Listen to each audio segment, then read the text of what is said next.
కరుణారసపురిపురితాంతరంగం సంజీవనమాశాసే మంజుల మహిమానం అంజనా భాగ్యం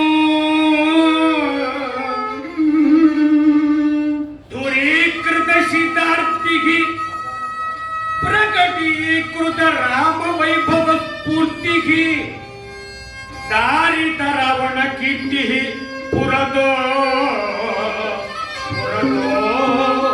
మమ పాతు హనుమతమూర్తి నిరారమణ గోవింద హరి. భక్త మహాశైలారా, కాలక్షేపోన కర్తవ్యం క్షీణం ఆయుర్దినే దినే యమస్య కరుణా నాస్తి కర్తవ్యం హరికీర్తనం అని చెప్తోంది కదా ధర్మశాస్త్రము. ఇవాళ మనం చేసేది ఈ పద్యానికి అనుసరించే గత 6 రోజుల నుంచి చేస్తున్నాం. ఇక్కడ శ్రీమద్ అద్దాడ ఆదిభట్ల నారాయణదాసు వర్యుల 161వ జయంత్యుత్సవాల్లో చాలా అంగరంగ వైభవంగా జరుగుతున్నాయి. ఇవాళ 6వ రోజు. నేను ఇక్కడ హరికథ చెప్పడానికి ఒక క్వాలిఫికేషన్ ఏంటంటే మా పరమ గురువులు అన్నమాట.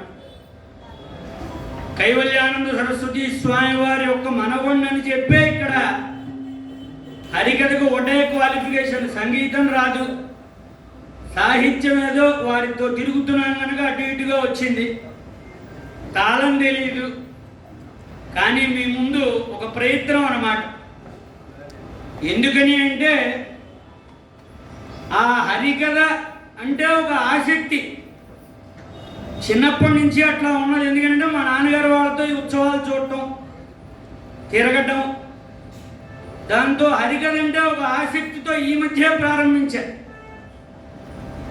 కనుక మీరందరూ కూడా ఆశీర్వదించి చివరి వరకు విని నన్ను ఆశీర్వదించవలసిందిగా కోరుతూ,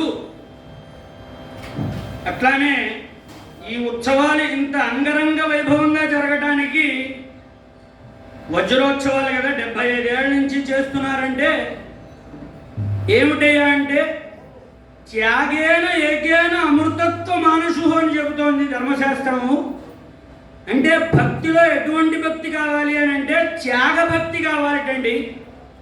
ఆ త్యాగభక్తి ఎవరు అంటే హరికథా కేసరి కీర్తిశేషులు నేతి లక్ష్మీనారాయణ భాగవతుల భక్తే త్యాగభక్తి. ఎందుకంటే ఎప్పుడో 1951లో అక్కడ విగ్రహం స్థాపించారు. వారి భక్తిని అనుసరించే కదా ఇవాటి వరకు 75 ఏళ్ల నుంచి కూడా ఇటువంటి కార్యక్రమాలు జరుగుతున్నాయి అని అంటే దానికి కారణం వాళ్ళ త్యాగభక్తే ఈనాడు ఈ ఫలం అన్నమాట. కనుక వాళ్ళ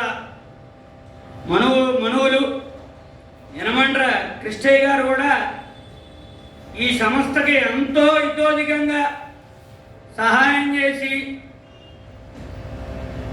మాలాంటి వాళ్ళని కూడా ప్రోత్సహించడం అన్నమాట. అంటే అరే నాన్న హరికథలు నేర్చుకోండిరా, నేర్చుకోకపోతే ఏమవుతుంది అంటే హరికథ మీద ఇంట్రెస్ట్ పోతుంది.